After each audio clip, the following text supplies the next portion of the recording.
Were you under the influence of drugs or alcohol that impaired your ability to understand what you were doing? It could have been medication, yes. Okay. What medications were you taking in about January of 2003? Could have easily have been pain medication because I had some serious injuries on tour. Okay. On what tour? I had a serious fall. It was, I'm not sure if it was a tour. It was a show that we did, a benefit show. And I had an accident also at home. So I'm sure it's something to do with that.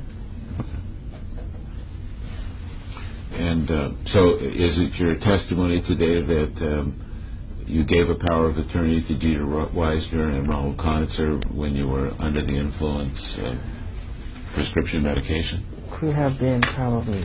So that's probably? Probably, yes, probably. Were you impaired by the taking of prescription medications or something else at the time you signed these two documents? Could have been. Okay. Is that your best recollection, is that you signed these while impaired, not knowing what they meant?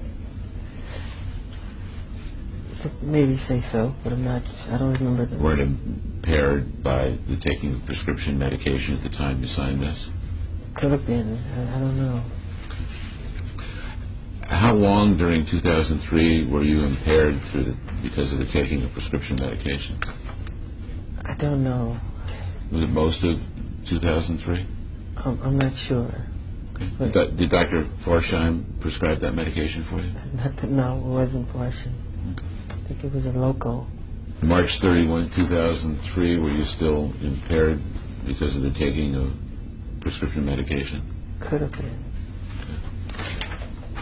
Now, during the period of time you were impaired by the taking of prescription medication, was this an impairment that lasted like all your waking hours, or did it come and go? Comes and goes. Not all of your waking hours, of course not. Yes. Okay. Now, during the period of time you were taking this medication where you weren't impaired, did you ever tell one of your advisors that you were concerned about your impairment and they better watch what you're signing during this period of time? Not that I recall. As of July 3rd, 2003, were you still at times impaired because of the consumption of prescription medication? I'm not sure. It's possible you were still impaired. Could be. Do you think you were impaired when you remember writing, I'm sorry, do you think you were impaired when you wrote MJ Decide? I don't know.